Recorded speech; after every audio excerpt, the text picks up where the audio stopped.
ทางพุทธศาสนิกชนชาวจังหวัดนครพนมค่ะได้รวมกันเข้าวัดปฏิบัติธรรมวันธรรมสวนะ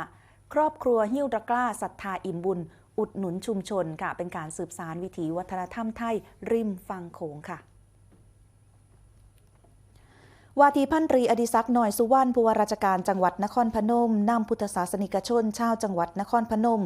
เข้าร่วมกิจกรรมเข้าวัดปฏิบัติธรรม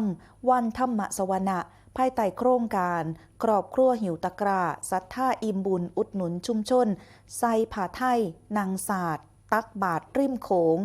โดยมีพระครูกิติสุตานุยุตรองเจ้าคณะจังหวัดนครพนมเจ้าอาวาสวัดมหาธาตุเป็นประธานฝ่ายสงฆ์มีหัวหน้าส่วนราชการหน่วยงานภาครัฐภาคเอกชนและประชาชนเข้าร่วมณศาลาการประเรียนวัดมหาธาตุอำเภอเมืองนครพนมเพื่อร่วมกันส่งเสริมให้ประชาชนได้น้อมนำหลักธรรมทางพระพุทธศาสนามาประยุกต์ใส่ในการดำเนินชีวิต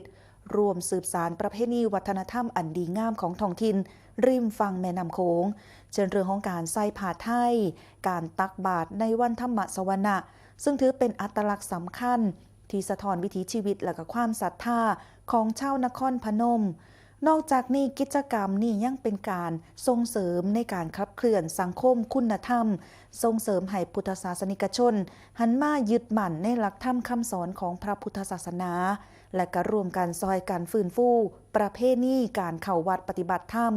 ในวันพระให้คงอยู่คู่สังคมไทยอย่างยั่งยืนควบคู่กับการส่งเสริมเศรษฐกิจฐานรากผ่านการสนับสนุนผลิตภัณฑ์และก็สินค้าในชุมชนสร้างอาชีพสร้างรายได้และก็กระตุ้นการหมุนเวียนของเศรษฐกิจในพื้นที่นั่นเองค่ะ